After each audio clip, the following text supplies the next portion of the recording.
awards banquet is always a bittersweet moment, I think, for us.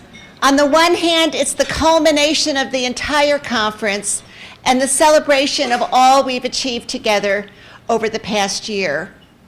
On the other hand, it's the night we say goodbye and have all the hugs and the tears at the end as we say farewell for another year. But first, we have the rest of the banquet to enjoy. It's been said that if the only prayer we ever said was thank you, it would be enough. And I think it's time for us to make good on that by saying one more time, a heartfelt thank you to those who made this amazing conference possible.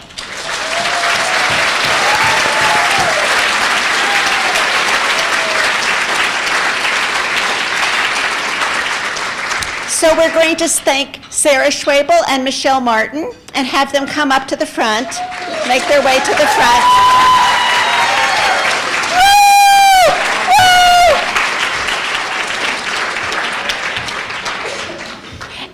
And it's a long way to the front. And they are going to make a thank you of their own. We are going to be brief, but we wanted all the folks who helped either on the planning committee, from the Children's Literature Consortium, which is about 40 members strong, from the paper selection committee to stand. There were not very many of you there today at the business meeting. So if y'all would all stand, please.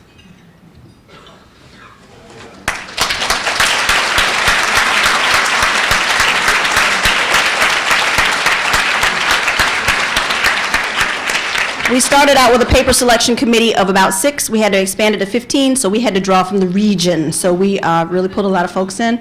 But there were two really special people we wanted to thank. All of them are special, but one is not here, but Karen Hyde, who is art education and was sitting most of the conference at the owl table, did the logo, she did the design for the t-shirts, she did the design for the bag, she put together, cut out all those owls that y'all are going home with.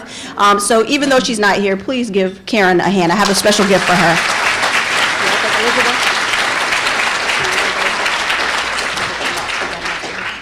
We also want to thank Elizabeth Suddeth in particular. She is our archivist, librarian, and she has been so amazingly important in the creation of this conference. You saw the exhibit that she put together.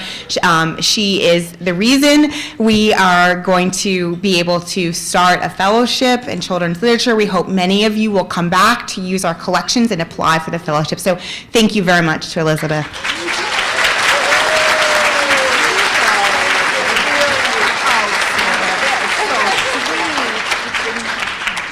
In addition to a little Circe, I also have a package of cards that my daughter Amelia, who's 11, illustrated. That is so cute.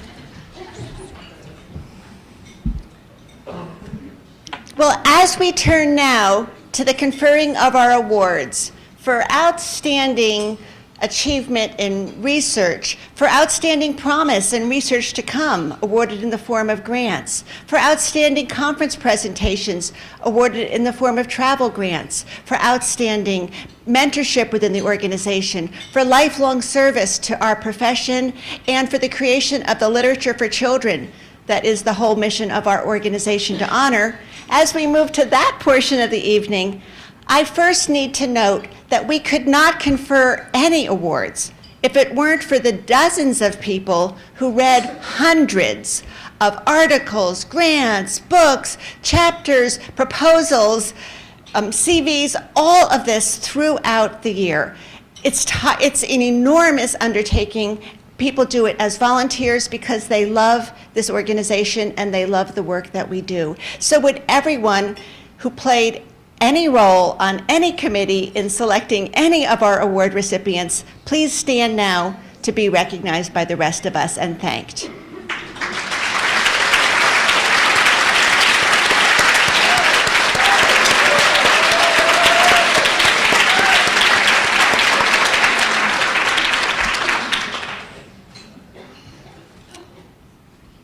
And so now we need to give out some awards. We will begin with the Article Award. The award for the most distinguished article published in 2012. Our winner is Eric Tribunella for Between Boys, Edward Stevenson's Left to Themselves, and the Birth of Gay Children's Literature, published in the Children's Literature Association Quarterly.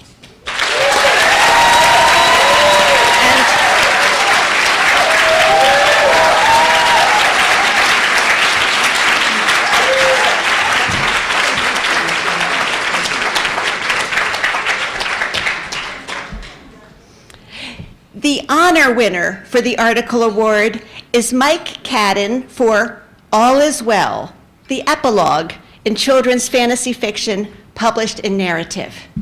Mike.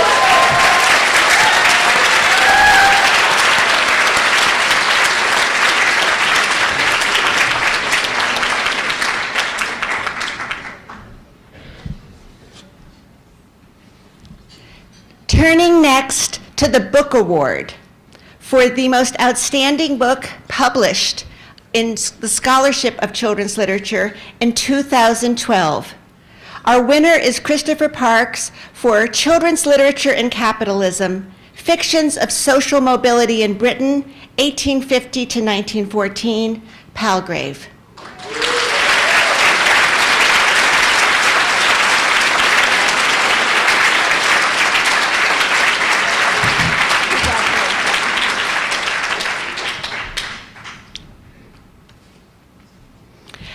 Our honor book for that year, which is going to be conferred tonight, is Phil Nell for Crockett Johnson and Ruth Krauss, How an Unlikely Couple Found Love, Dodged the FBI, and Transformed Children's Literature. University Press of Mississippi.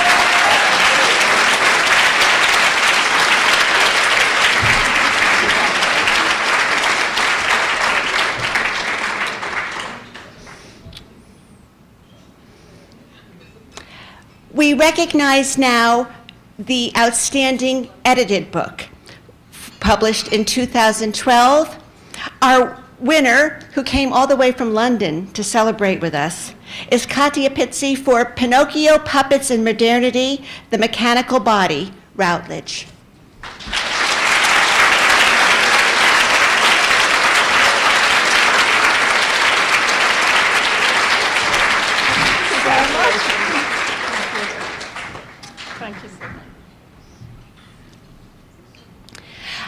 Our honor book for the best edited book is Sophie Reynard for The Teller's Tale, Lives of the Classic Fairy Tale Writers, SUNY Press.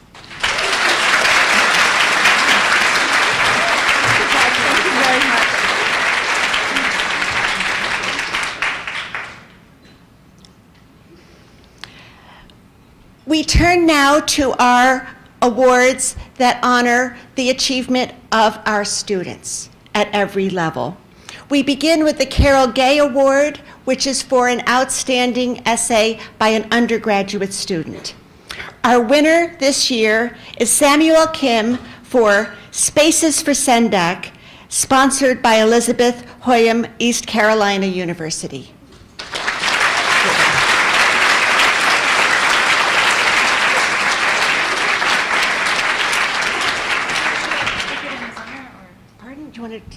We can mail it to her. Okay, no, that's good.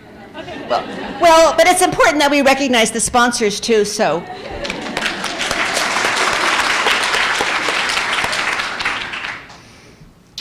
Our honor winner for the Carol Gay Award is Alice Sedlow for Spoken Like a True Adult, Non-Adolescent Narration in The Book Thief and Postcards from No Man's Land, sponsored by Megan Isaac of Elon University.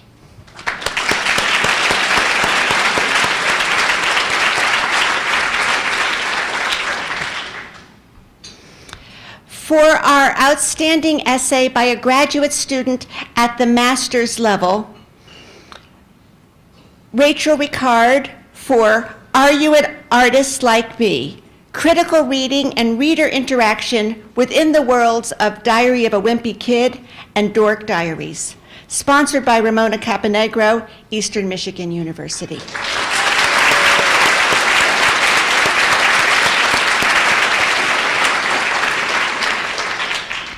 the Master's Level Honor Award, Chelsea Bromley for New Picture Book, Old Cinema, The Invention of Hugo Cabret, sponsored by Annette Wanamaker, Eastern Michigan.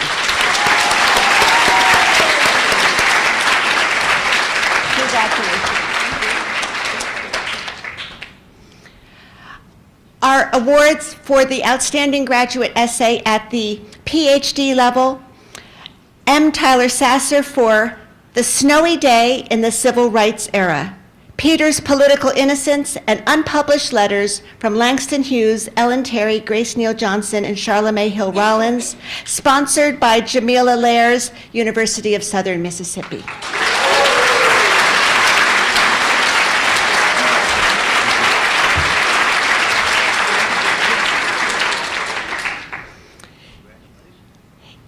Each year, the International Committee selects a focus country and researches extensively to find distinguished scholars from that country who will come here and share their expertise with us. This year's country is Poland, and we had a fabulous panel with 3 outstanding presentations, and I want to honor those scholars here. For our Distinguished Scholar Award here, we have Professor Dorota Michoka of the Department of Polish at the University of Wrocław in Poland.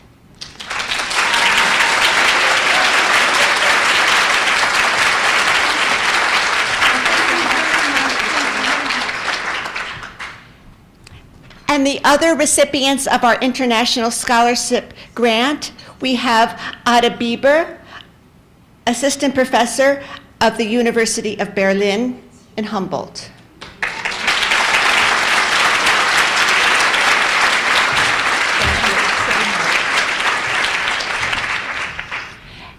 And our final award for helping to create this outstanding panel, we have Justina Dech-Trihubchek of the University of Wrocław.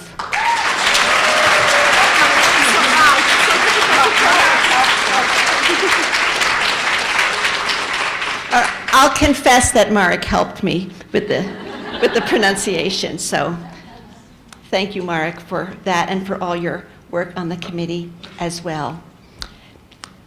This year, for the first time, so now we are turning to our grants, the grants that help support the research that we are then able to honor with the awards for Best Article, Best Book, Best Grad Student Paper. And so it's important that people have the funding that will allow them to proceed in their research. This year, for the first time, we have a new research grant created by our diversity committee and given appropriately at this conference, which explicitly and expressly celebrates diversity at the heart of the conference program. So it's exciting that this grant that's been so long in the works is now awarded for the first time tonight to Ramona Caponegro of Eastern Michigan University. Her project is Peter's Legacy, the Role of the Ezra Jack Keats Book Award and Melting Pot Books in Multicultural Children's Literature.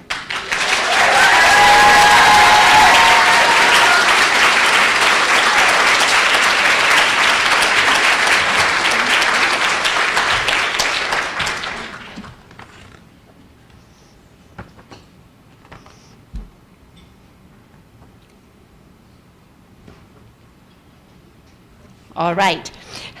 Now we have our faculty research grants, and there's quite a few of them. And I think the fact that there are so many just showcases how much exciting scholarship is going on in our organization at this time. So in alphabetical order, the winners of our faculty research grants: Michelle Abate, Ohio State University; Project, The Big Smallness, Niche Market Picture Books, and the New Children's Literature.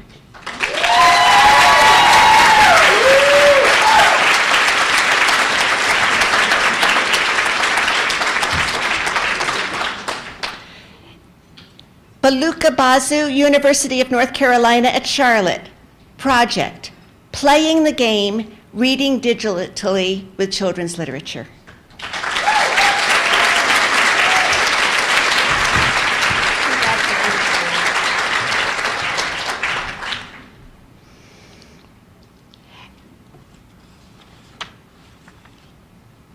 And some of our recipients aren't here, but I'll read their names so that we can honor them in absentia. Gail Edwards, Douglas College. Project, Telling Stories, Storytelling, National Narratives, and the Construction of Canadian Childhood.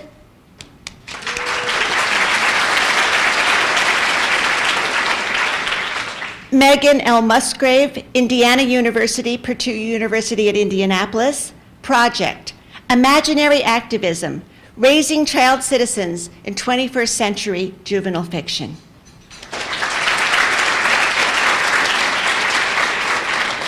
Derek Pacheco, Purdue University. Project, Transcendentalism and Children's Literature.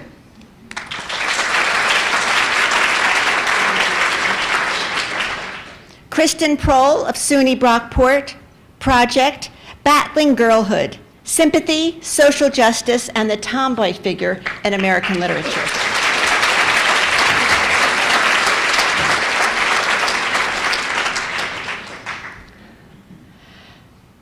Laura Sajisag, College of Staten Island, City University of New York. Project, Young Americans, Lessons in Citizenship and Progressive Era Newspaper Supplements for Children.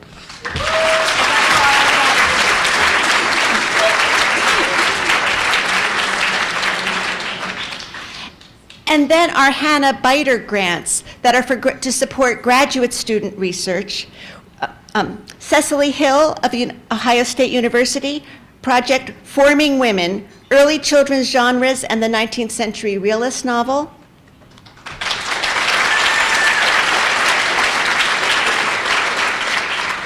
And Emily Murphy, University of Florida, Project Growing Up with America, Myth, Childhood, and National Identity in Cold War Literature.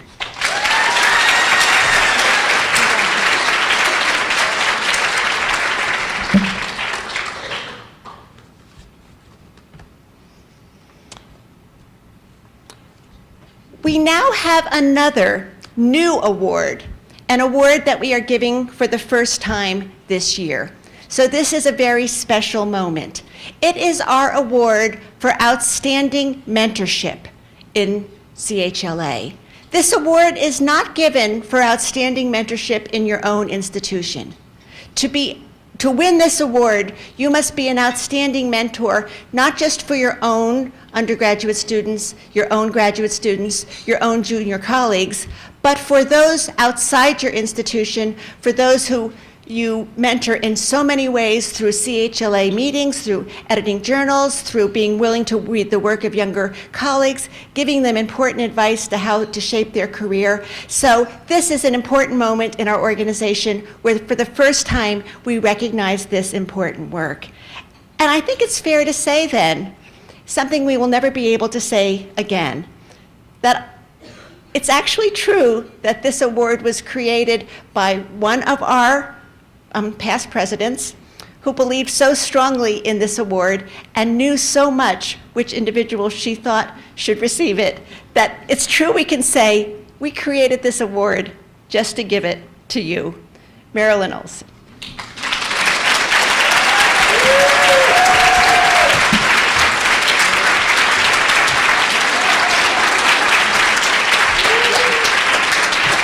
Okay, you have to wait 2 seconds because people out there.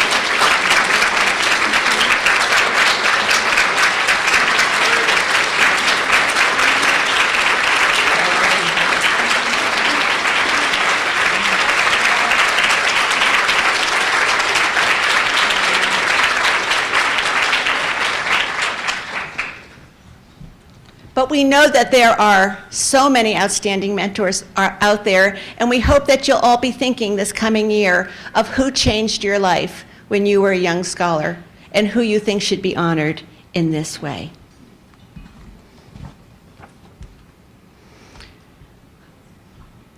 We now come to one of the highest honors that our organization confers, the Anne Devereaux Jordan Award, given in memory of someone who is such an important pioneer in our field. And to confer this award, I'm going to call on the chair of the Anne Devereaux Jordan Award Committee, Martha Hickson, who will present the award tonight.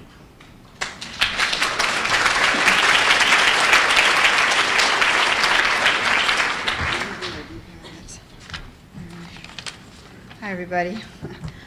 Since 1992, the mandate of the Ann Devereaux Jordan Award has been to recognize, quote, significant contributions in scholarship and/or service to the field of children's literature.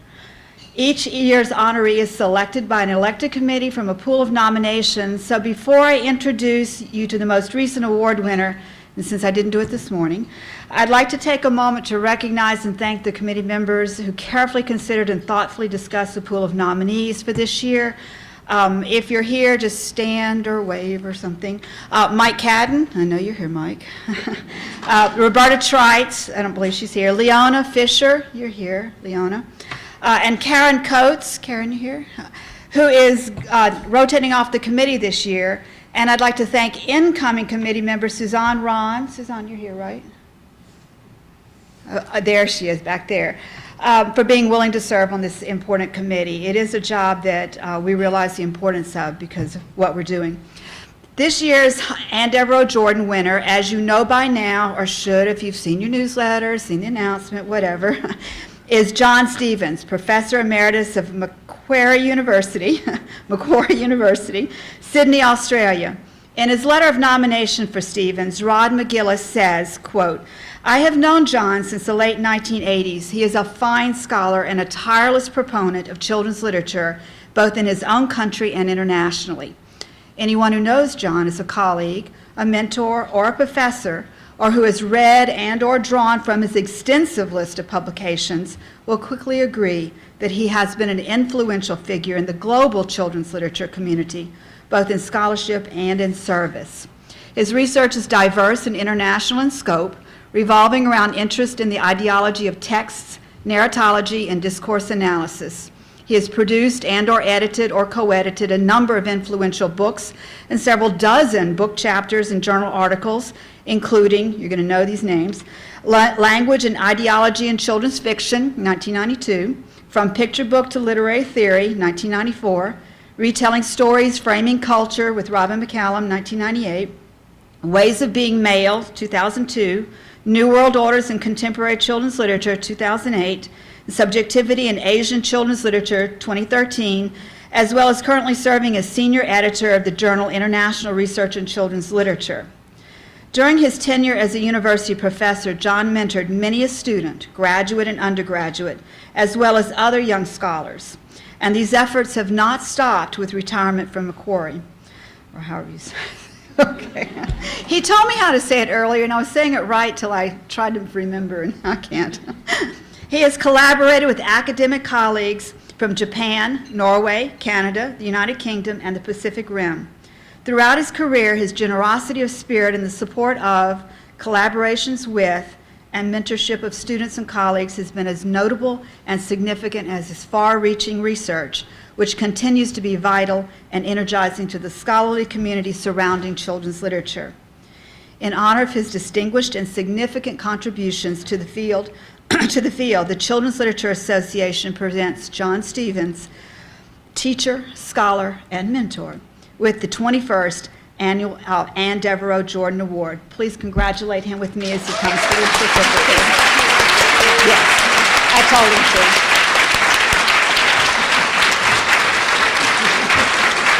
There you go. Okay, yes, yeah.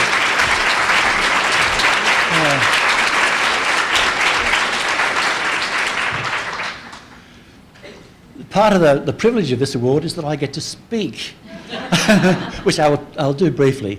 This is a wonderful honour. When I got an email message from Martha telling me about this, I saw this email message and I thought, oh, it's another one of these messages saying, will you referee an article? Will you examine a thesis? So I opened it to see what it was, and I just stared at the screen. What is it? I can't believe this, you know. So it was really an amazing surprise to me, and so I am so honoured. I'm particularly honoured, of course, to be joining a pantheon of scholars that, like Rod McGillis and Jack Zipes, who are good friends of mine, who've also received this award. So it is gobsmacking, as they say in some parts of the world. couple of things I did want to say, and I'll keep it brief. Impact. We think, and I've heard people here saying it again, and you hear it every conference you go to, that we're marginalised, we're peripheral, we don't matter. But on the phone last night, my wife told me that there was a little card arrived in the post from our Vice-Chancellor, ruler of the university. Please come and have morning tea. So, that is a kind of an impact thing. So it's encouraging, of course, that this can happen. I stumbled into children's literature by accident around about 1980. It's a long story. I was supposed to gather a group of people together who wanted a postgraduate program in children's literature. I was in charge of postgraduate studies at the time. And the dean said, get these people together, get their proposal up so we can kill it off. And so I got these people together and I said, what do you want to do? And they told me, and I said, well, I'll show you how to do it. And we had a bit of fight, but we won. So since then we've had a very strong postgraduate program there. So these things can happen. So you stumble into it like this. But, and of course, what I did, I said, this is how you design a course. So I went away and did my homework and designed a course, just one unit in the course as a model for them. And they looked at it and they said, will you teach this? And that's where it all started. It was a course on narrative, and so I've been sort of doing that ever since. So it's been wonderful. If I hadn't done that, if that moment hadn't happened, then my life would have been so impoverished. Because, as you all know, working in children's literature, there are so many wonderful teaching opportunities, research opportunities, mentoring opportunities, so many wonderful colleagues, and you get to come to a wonderful conference like this. So it's can't be recommended too highly, of course. You all know that. But anyway, thank you all for listening, and thank you again for this wonderful award. It says all that. Yeah. I'd hang it in the corridor at the university, but they'll steal it. Thank you.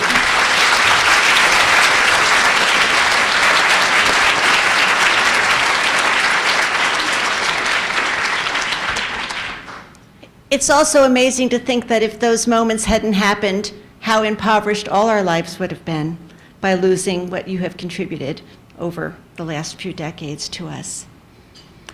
Well, the final awards that we will confer this evening are our Phoenix Awards. I think ChLA has one of the most unusual awards around. The Phoenix Awards, which honor a book published 20 years ago that did not receive a major award at the time, but has stood the test of time, a book that we still cherish here today. So I'm going to invite in turn to come to the podium, first the chair of the Picture Book Phoenix Award Committee, and then the chair of the Phoenix Award Committee. So first I would like to invite Andreas Fenko-Weil to come forward and give out the Phoenix Picture Book Awards.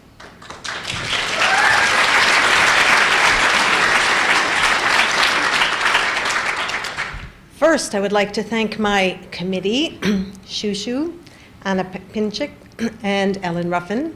And Lisa will do a more proper honoring of our departed and beloved Eliza Dresang. And this is how I've come to suddenly be chair. But I would really like to thank the committee for, I think we've done a pretty good job of muddling through and figuring things out. So the first thing I get to do is announce in slightly more detail the winners that we chose at our meeting this time around for next year, and encourage you all to, decide to write papers on them. So I have this copy, which has to go back to the library here. So the winner for next year is Sarah Fanelli for My Map book. And I'll just tell you a little bit about it, and there'll be a more detailed description on the newly unveiled website when it comes. Playing with elements of collage as well as childlike art, Sarah Fanelli's My Map book embraces maps as an art form of demarcations, celebrations, and ownership. yet challenges left to right and top to bottom reading principles, the finality of map making, and the idea of mapping.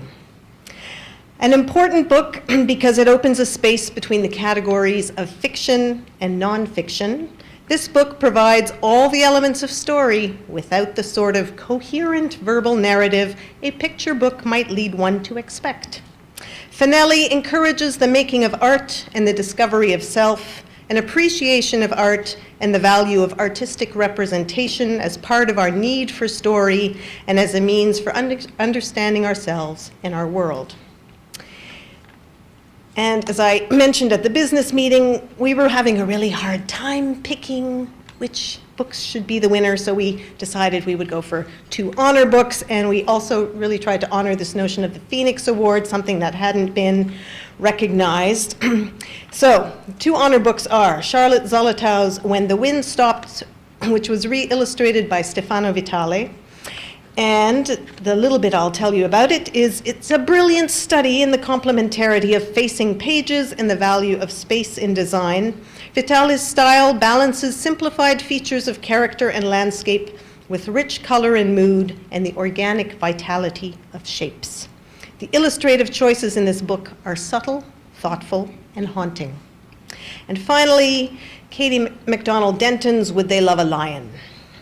From her waking moment to her nap, Anna and her housecoat metamorphose from one animal to another in a metaphorical sorting through of her changing feelings and sense of place in the family. The pages are both spare and rich, inviting their beholders to linger in the detail or the space around it, despite the action and movement represented. Check them out. And now to this year's award winners. The 2014 Phoenix Picture Book Award goes to Raymond Briggs for The Bear. The honor award recipients are Peggy Rathman for Goodnight Gorilla and Ann Isaacs and Paul Zielinski for Swamp Angel. Raymond Briggs has consistently sought to expand the boundaries of children's picture books from his perennially popular The Snowman in 1978 to more controversial works such as The Man and, more importantly, this year's Phoenix Picture Book winner, The Bear. His great themes are the family, social justice, and the recalcitrant individual. Though he appears quite genial in interviews, he is famously reclusive. He lives in East Sussex, England, is now 80, and has long been unfond of travel. So he could not be with us tonight. Nevertheless, we are fortunate to have had the pleasure of Ann Isaacs' company at the conference and at the Phoenix panel. Swamp Angel was her first book for children, and if you love that book, you really should go out and find her other tall tales and some of her other non-picture books. This book was inspired by her daughter's boredom with a school assignment on pioneers and subconsciously informed by tall tale lore she claims she never read as a child, as well as her own forgotten experience of bears in the wilderness. She tells me that this Phoenix Honor Award is more meaningful than the Caldecott Honor, a welcome validation of ChLA's initiative to add picture books to the award list. It has been an honor and a privilege to have her with us, and we are keen to hear the short remarks that she has prepared for us tonight. Please help me welcome Ann Isaacs.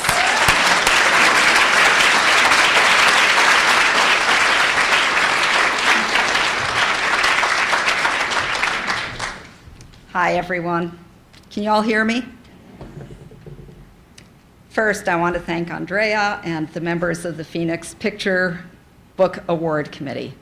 This is a true honor because it is the closest thing a writer can get to the Test of Time Award, which is the one we all hope for. Attending this conference and listening to presentations for the last 3 days has been a revelation. Not only are the talks wonderful, but so are you. This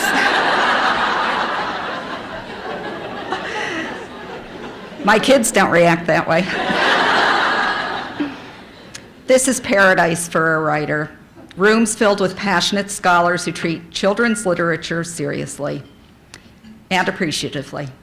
I attended a session yesterday on Louise May Alcott, and my life, my childhood, flashed before my eyes. When I was a child, I owned 2 books, Little Women and Little Men. My mother did not take me to the library, and I had no idea there was such a thing as a children's section. I read Little Women over and over and over and over to escape weather, bad health, and other harsh realities of my childhood.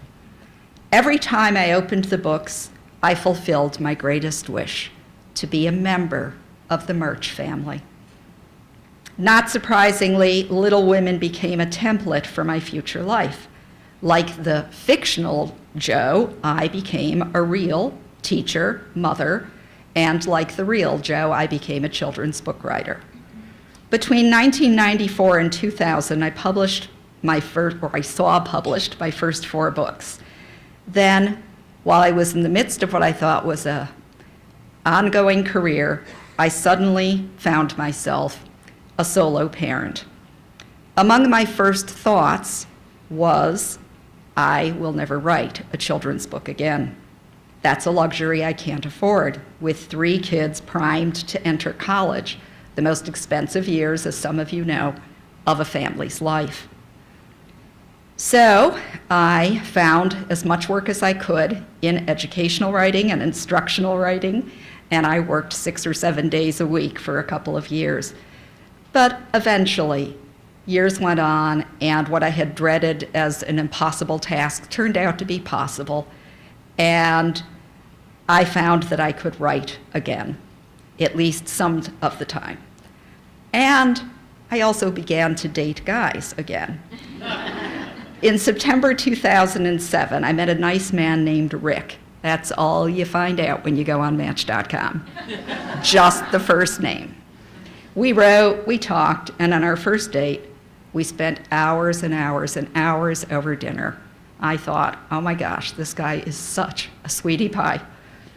When we walked out of the restaurant, he took my hand, and at that moment, I had a funny sense that this would be far from our last date. Rick, I said, what's your last name? March.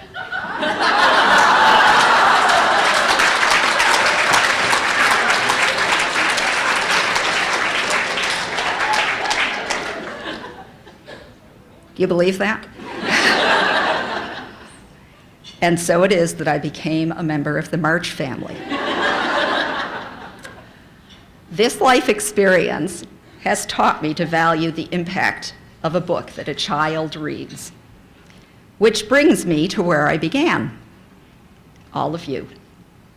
In an era when school libraries and locally owned bookstores are scarce, when publishing is in disarray and the future of children's books seems precarious to those of us who write, you hold the key to our future. You do.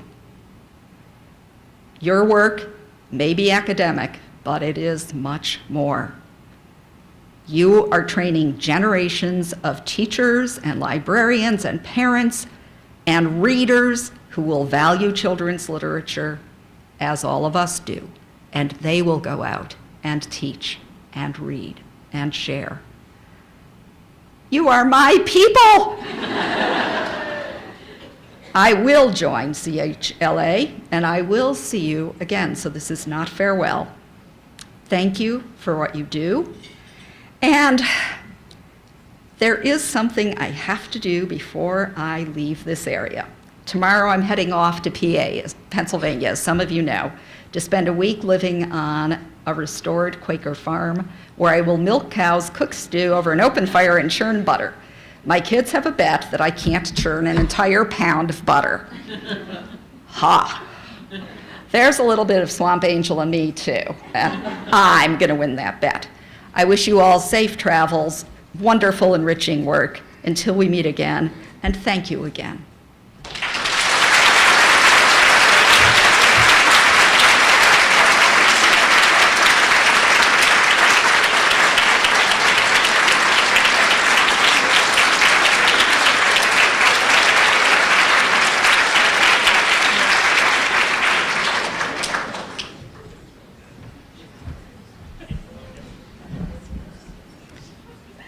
How come that didn't happen to me when I went on Match.com?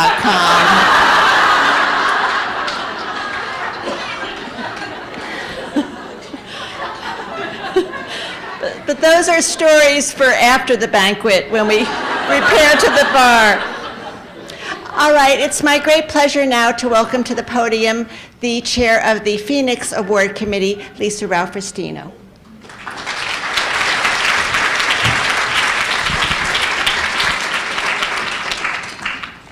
That was really inspiring, Anne. Thank you.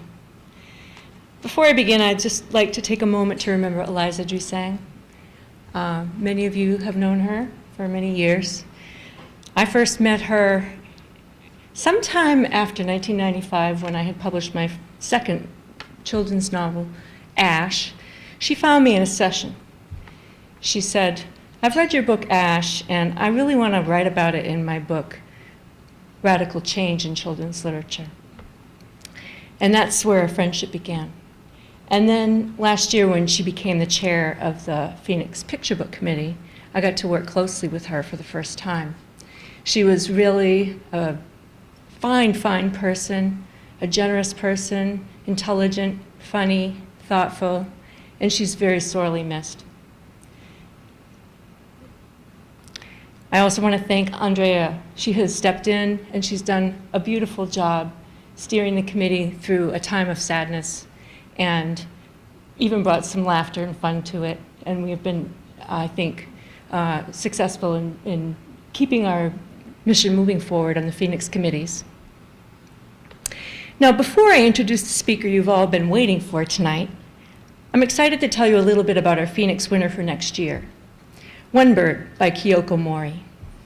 When the Phoenix Committee called Kyoko on Wednesday to tell her the news, she was thrilled and told us some wonderful stories that we can all look forward to hearing more about next year in Richmond. Mori's carefully plotted, nuanced coming-of-age story transcribes a cultural history of old and new Japan. Its lean title forecasts the stark account of Megumi's 4 months in 1975 after her mother leaves her with an emotionally distant father. Indeed, One Bird is a perfect match for next year's conference theme, Give Me Liberty or Give Me Death, the high stakes and dark sides of children's literature. So I hope we will receive many fine paper proposals from you. We didn't name an honor book for next year, but we do have one Phoenix honor book to recognize right now, Under the Blood Red Sun by Graham or Sandy Salisbury. Under the Blood Red Sun tells the story of a Japanese-American boy whose family lives in Hawaii in 1941 and must transcend prejudice, fear, and hysteria after the attack on Pearl Harbor. Sandy wanted to join us here, but he had to send his regrets because, poor guy, he was too busy working on the film adaptation of his Phoenix honor book. Yeah. And now for our winner. Show of hands, everybody. How many of you have taught something by Gary Soto in your classes? A poem, a short story, a novel. Look around, Gary. Enjoy this. Raise your hand so you haven't. Gary Soto comes to us from Berkeley, California. Besides some 20 books for children and young adults, from 1990's Baseball in April to 2011's When Dad Came Back, Gary has published 11 poetry collections for adults, 7 works of memoir, 4 edited anthologies, and a play. His work has received more awards than I can take time to name, including fellowships from the National Endowment for the Arts and the Guggenheim Foundation. When asked what he likes to do, Gary has said, "It appears these days that I don't have much of a life because my nose is often stuck in a book." Perhaps Gary was being disingenuous saying that, though, because rumor has it that he is a tireless advocate for serving others. He actively promotes reading in schools, even has a library named after him at the Winchell Elementary School in Fresno, his hometown. He's volunteered to teach English to Spanish speakers. He's been the Young People's Ambassador for the United Farm Workers of America, and nowadays you can find him volunteering on Wednesdays at the Berkeley Rose Garden. Through having his nose stuck in a book, Gary has said, "I discovered that reading builds a life inside the mind." This is also true of his character Jesse, narrator of the book we're here to honor tonight. Jesse is both a coming-of-age story of one Mexican-American boy with a poetic sensibility and the story of a community and a country at a difficult time, facing poverty and prejudice and war, problems we're still facing today. Jesse offers an unembellished slice of life in Vietnam-era Fresno. In the backdrop are Governor Reagan, President Nixon, and Cesar Chavez. In the foreground are 17-year-old Jesse, his older brother Abel, and their Mexican-American family and friends. To escape an increasingly drunk and violent stepfather, Jesse leaves high school 6 months before graduating, moves into an apartment with his brother, and enrolls at a junior college. To afford rent and food, Jesse and Abel work cotton and fruit fields, collect discarded items to sell at garage sales, and do laundry at their mother's home. Their life is often bleak, especially when they least expect it. A planned spring break trip to Pismo Beach ends in a cold and misery as they camp by the side of the road, unable to find rides. And a rare date for inexperienced Jesse ends up in a confrontation with a high school bully. But friendships with single mom Glenda and with Leslie, an artistically talented Vietnam veteran classmate of Jesse's, bring them some comfort, and Glenda's mom and baby, as well as Jesse's naivete, provide poignant humor. But the power of this book lies in Jesse's response to a life where, quote, no one was smiling and no one was getting up to set the crooked world straight. Isn't that some beautiful writing? Jesse is very well.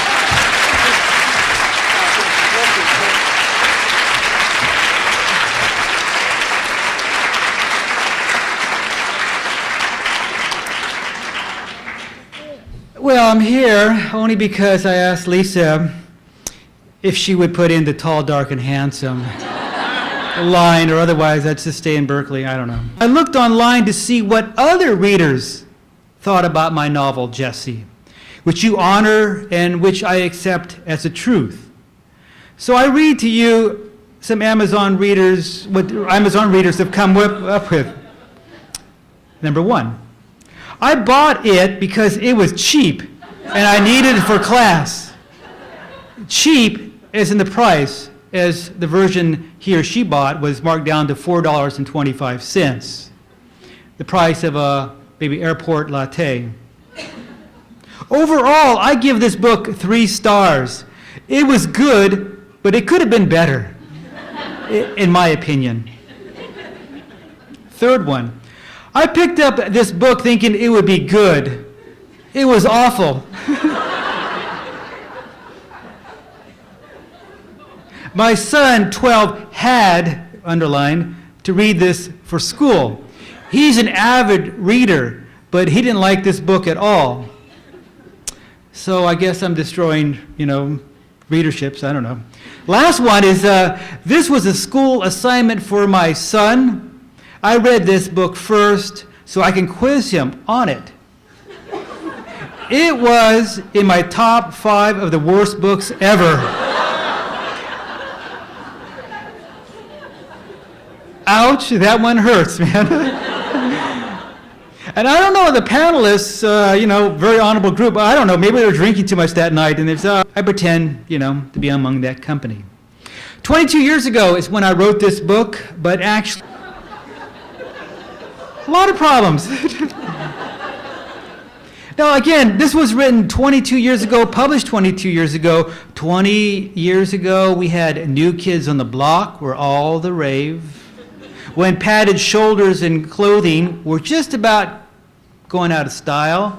And coming into style were piercings and tattoos, a rite of passage for young people.